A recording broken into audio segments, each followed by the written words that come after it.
Perkenalkan, nama saya Latifah Maulida. Di sini saya akan membahas tentang beberapa waktu lalu, lebih tepatnya pada tanggal 25 September yang memperingati Hari Tani. DPR mengadakan audiensi bersama Serikat Petani yang ditayangkan pada Metro TV. Pada audiensi tersebut dibahas mengenai beberapa masalah mengenai tata ruang dan peta Indonesia. Kedengarannya memang sederhana, hanya soal peta, namun masalah ini sangat mendasar sekali. Di Indonesia, tiap kementerian memiliki referensi petanya masing-masing. Seperti pada Kementerian Pertanian memiliki peta untuk lahan pertanian. Sedangkan pada Kementerian SDM mereka juga memiliki peta sendiri, peta referensi sendiri, yaitu mengenai lahan pertambangan. Akibatnya, ada wilayah yang seharusnya untuk pertanian, namun juga diklaim sebagai lahan pertambangan. Belum lagi kalau ada desa, rawa, hutan, atau bahkan industri yang tumpang tindih. Hal inilah yang membuat banyak konflik agraria terjadi. Petani di sini menjadi orang yang paling dirugikan karena mereka tidak diberi kepastian atas tanah mereka. Bahkan terdapat desa yang sudah lama berdiri, tetapi mereka ternyata ditetapkan sebagai kawasan hutan di suatu peta.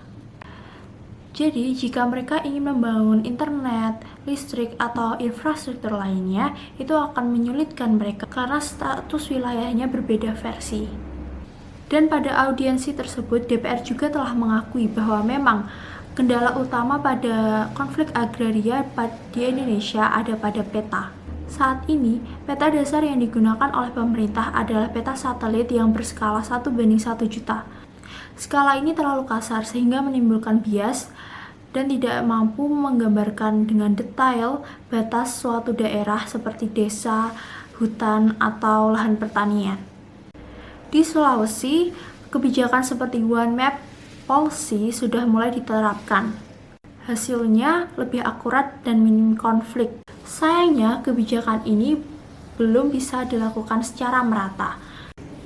Badan Informasi Geospasial baru bisa menargetkan untuk pembuatan peta detail ini di kawasan Jawa dan Kalimantan. Wilayah lain masih harus menunggu, padahal kebutuhan atas kepastian peta sudah sangat mendesak. Kemudian, ada masalah tata ruang. Masalah ini juga merupakan akibat dari ketidakjelasan referensi peta pada tiap kementerian. Akibat dari kondisi Menteri SDM dengan peta tambangnya, Menteri Pertanian dengan peta pertanian, dan di kementerian lain dengan peta masing-masing, tata ruang di Indonesia akhirnya tidak pernah dipandang sebagai satu kesatuan, melainkan sektoral. Sebenarnya masih ada beberapa isu yang mereka diskusikan seperti tanah terlantar dan hak guna usaha, dan juga alih fungsi lahan. Pada titik ini, saya hanya bisa menyarankan untuk penggunaan teknologi terbaru seperti Web3 atau blockchain sebagai media yang dipakai dalam hal sertifikasi tanah dan retribusi lahan. Kenapa? Karena catatan di blockchain itu sifatnya transparan, permanen, dan tidak bisa dimanipulasi sembarangan. Jadi kalau ada tanah yang sudah disertifikasi di blockchain, tidak bisa tiba-tiba diubah atau digantikan sertifikatnya untuk kepentingan tertentu. Namun saya tahu teknologi itu baru dan pemerintah masih takut untuk mengadaptasinya. Tapi menurut saya, jika kita masih bertahan dalam pola yang lama, maka konflik yang lama pun tidak akan pernah terselesaikan. Karena hal itu, blockchain tidak harus diterapkan langsung di seluruh Indonesia. Namun cukup dimulai dengan proyek kecil, misalnya di suatu provinsi atau satu kabupaten, untuk melihat sejauh mana keefektifan teknologi tersebut.